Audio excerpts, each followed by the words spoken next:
Years after the fact, mainstream media is finally discovering that Gen Z is doomed. As CNN puts it, Gen Z is, quote, earning less, has more debt, and higher delinquency rates than millennials did at their age. So if you think millennials are bad, you ain't seen nothing yet. In short, the pandemic did a number on Gen Z, followed by a wallop from Bidenflation, lagging wages, and now a looming recession. How are they surviving? Debt. A new study from TransUnion finds that since 2013, average debt balances for those aged 22 to 24 has risen by 40%, including a 14% rise in auto loans and a 26% rise in credit card debt.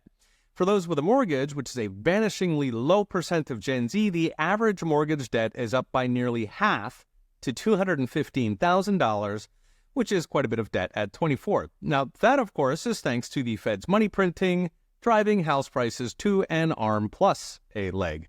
This debt has mirrored the savings rate, which plunged during COVID from an already abysmal 6% pre-pandemic to just 3.2%.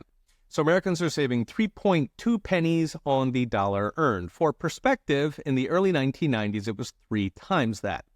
The pandemic apparently accelerated debt, most dramatically among the young. So Gen Z opened new credit cards at a faster rate than even millennials during the pandemic. In fact, during 2020, there were multiple months when almost 6% of Gen Zers had opened at least one new credit card in the previous month.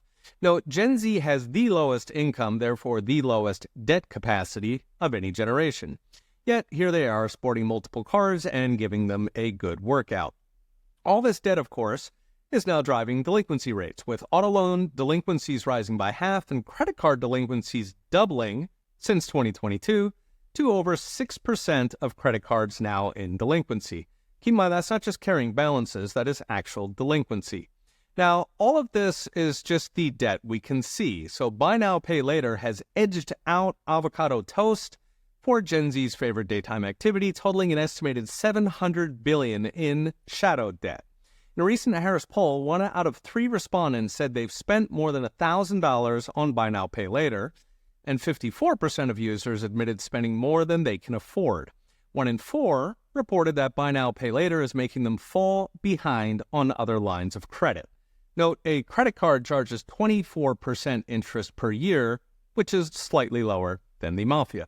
So what's next? Brought to you by Unchained.com. In a recent video, I mentioned the fallout from all this debt.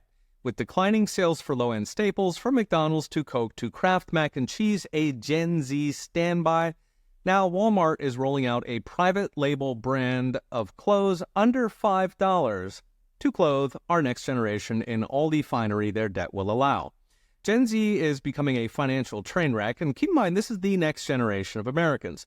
They're facing soaring prices and plunging wages, even as their formative experience of stimulus checks and student loan bailouts has taught them that maybe if they crash hard enough, mom and dad, or the federal government, will bail them out. We are raising a generation of wards of the state, sustained not by productive work, but by debt and handouts.